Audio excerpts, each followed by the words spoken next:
Jess, hi. Hi. We met yesterday. We did. Tell me about that encounter. How did that happen?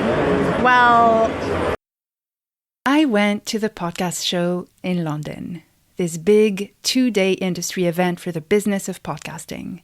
And it turns out it was the missing piece to this whole adventure. Hi everybody, I'm Brune Smith, an international storytelling producer and 3-time podcast creator, newly looking for work in podcast production.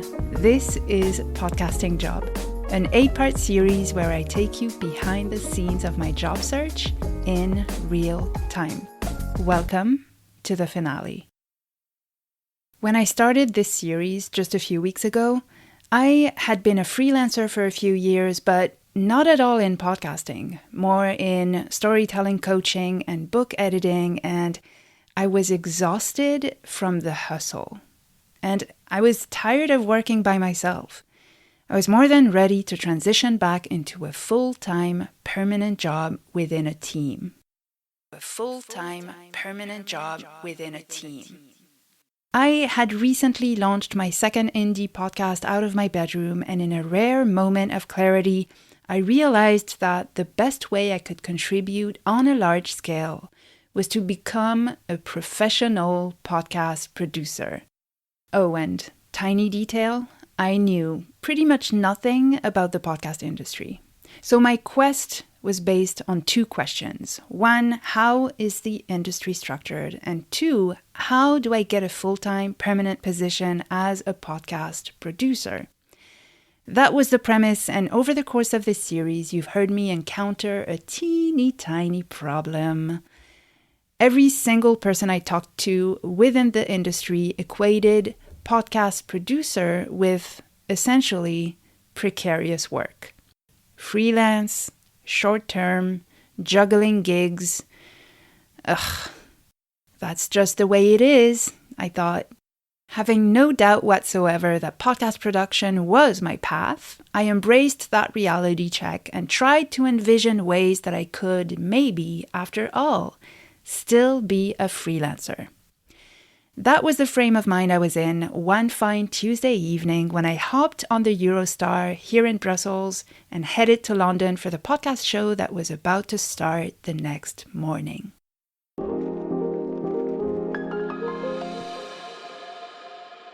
Before I take you to London, some of you might be wondering what a podcast producer does exactly. So let's just take a second to re-establish that. A good way to think about it is how Harry Morton over at Lower Street describes it in a recent post on LinkedIn. Quote, "A producer is typically doing all the heavy lifting on the content of the story. Podcast producers do things like research for stories and guests, guide the narrative or conversation to get the most valuable content, find the story, decide what to cut and write what's missing, work with the sound designer to deliver the final audio, and they might even conceptualize your whole podcast strategy with you before any recording happens, and loads more." End quote. All right, now that you have a better idea, let's go to London.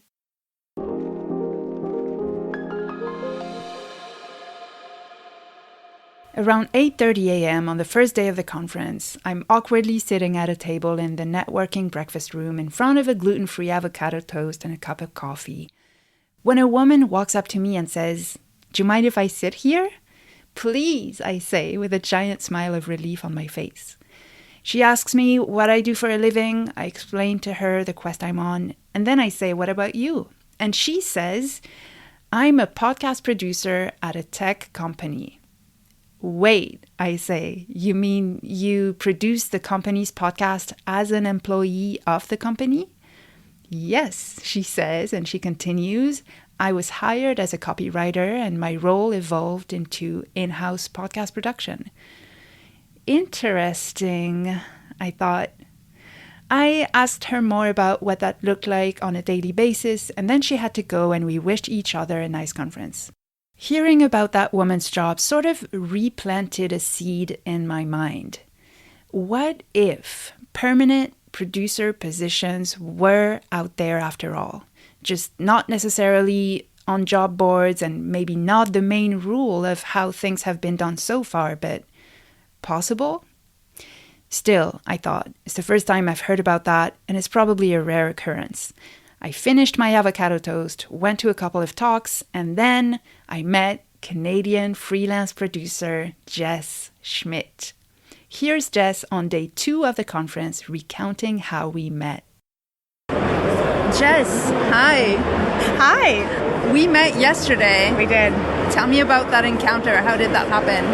Well, I had listened to all of the episodes that you have out and messaged you on the podcast show app to say that I love it and that I'm so excited to hear the rest of it and that I am here at podcast show and that you just are really cool. And I wasn't sure if you'd want to meet or not, but then you were into it.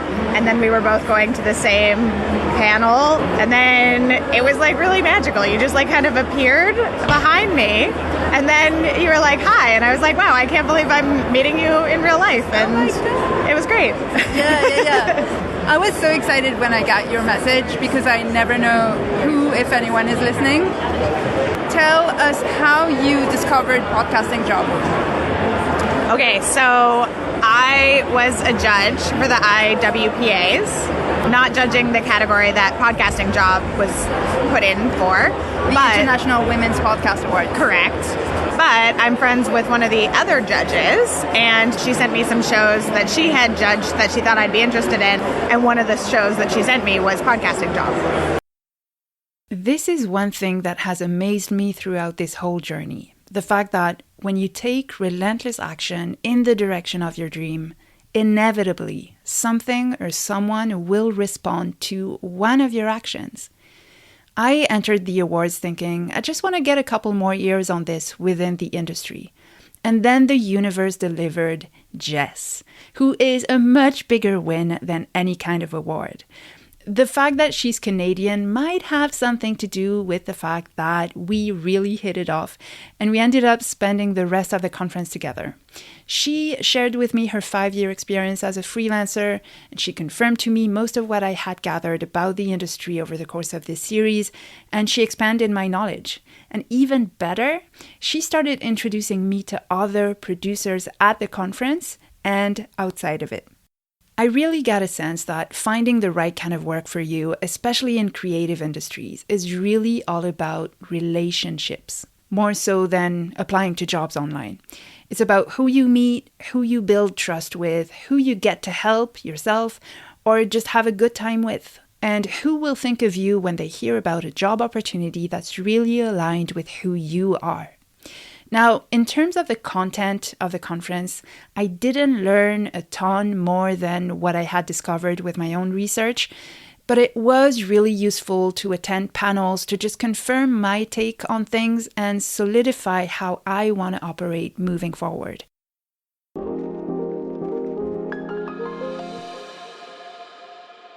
Before I left the conference, I attended one last panel where someone said something along the lines of, as women producers, we need to keep elevating one another by announcing our rates publicly. When I heard those words, 2 things popped into my head. 1, I'm so done with freelancing. I don't have the time, the money, or frankly, the willingness anymore to build a sustainable, let alone comfortable freelancing career over what would most likely be more than a couple of years. I need a full-time, permanent job, nothing less, and I need it now. And 2, we're never going to get what we don't dare to ask for, whether that's rates or a type of employment or contract or work setting. Now, there are many reasons why in the podcast industry, permanent full-time roles have not typically been for producers. I get it. And yet, a couple years ago, I came across an organization that dared to question the status quo of their whole economic field when it comes to the structure of work. They're called Free From, and they operate in the nonprofit sector. Their website reads, quote, The nonprofit movement is not sustainable, and the high burnout and turnover that comes from underpaying staff costs nonprofits money in productivity gaps, rehiring costs, and training costs. We eliminate those by paying well in the first place." End quote. They offer a minimum salary to full-time employees of $80,000 a year, plus a whole range of benefits. You see what I'm getting at? As the still young podcasting industry is restructuring itself and finding its footing, I believe there is room for production companies to dare to build things differently, to hire producers as full-time core team members. Think about it. In the case of podcasting, production is the core expertise of a business. Is it really a good idea to outsource that? To change staff every season? To treat talent as disposable, leaving them constantly worried about their future? Thankfully, a few podcast production companies already operate with producers as part of their core team. It takes reimagining what producer means. One person I missed at the conference but got to connect with afterwards was Alexander Damiano Ricci, the COO of Brussels-based podcast production company Europod. To my surprise, when I asked him how many of their 7 full-time employees were producers, he said 4. I said, wow. And what he explained to me was that as a core team producer, you're going to be asked to do more than producing. Multitasking is key. You might be asked to do account management, writing grant proposals, project management, script writing. Well, the good news is, as producers, we are already used to multitasking. It's kind of like what we do. I, for one, am more than open to and excited about expanding the notion of producer if that means job stability and building a business together with a team over time, especially as I have extensive account management experience from a previous professional life. If you're also an indie podcaster wanting to go pro, I want to share one last possibility of getting a full-time job as a producer. A few weeks ago, someone came into my house, a friend of my roommates, and I asked her what she did for a living, and she said, "I produce podcasts." I was like, wow, what a coincidence. And she said, yeah, I do that for an ad agency. I'm in charge of their podcast section. So it's another possibility. That's 3 possibilities. 1, you can work for a company and be their in-house podcast producer. 2, you can work as a full-time podcast producer for a podcast production company. And 3, you can work for an ad agency or PR agency and be in charge of their podcast section.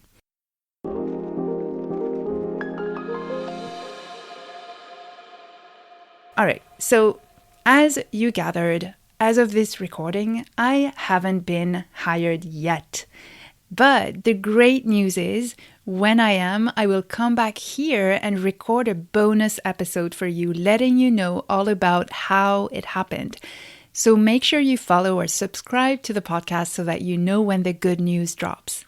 If you'd like me to mention your name in the credits of that bonus episode, please pull up Podcasting Job on Apple Podcasts, write a 5-star review, take a snapshot of it, and email it to me at podcastingjob@gmail.com. That's podcastingjob@gmail.com. That will get me closer to my goal, and I will reply to every single one of you. Thank you so much for your support.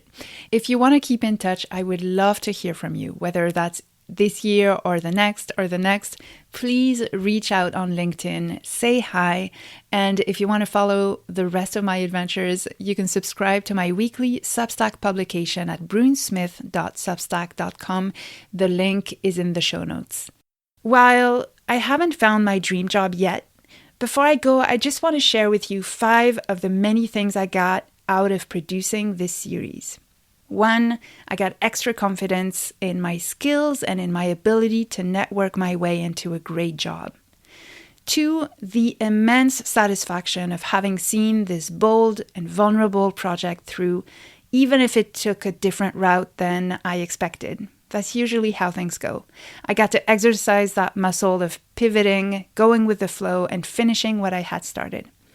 3, I got a whole podcast series now that showcases my work and that I can use as a calling card and as part of my portfolio. 4, every week I got to bounce ideas off of my dear friends Mitch and Julia. Thank you guys so much. They helped me tremendously, especially when the going got tough and I had to loosen the original plan of finishing the series in 8 weeks. And number 5, I got incredible new professional relationships, and I even made a couple of friends. Thank you so much, my dear listener, for following me along this journey. I don't take it for granted. It's been a blast. I hope it was helpful and entertaining. If it was, my mission here is done. This episode was produced and edited by me with help from Julia Mermelstein and Mitch Butler. Special thanks to Erin Rodgers, Julie Martens, Jess Schmidt, Emma Krebs, Kattie Laur, who sent my podcast to Jess, and last but certainly not least, Andrew Heron. Until next time, let's do things differently.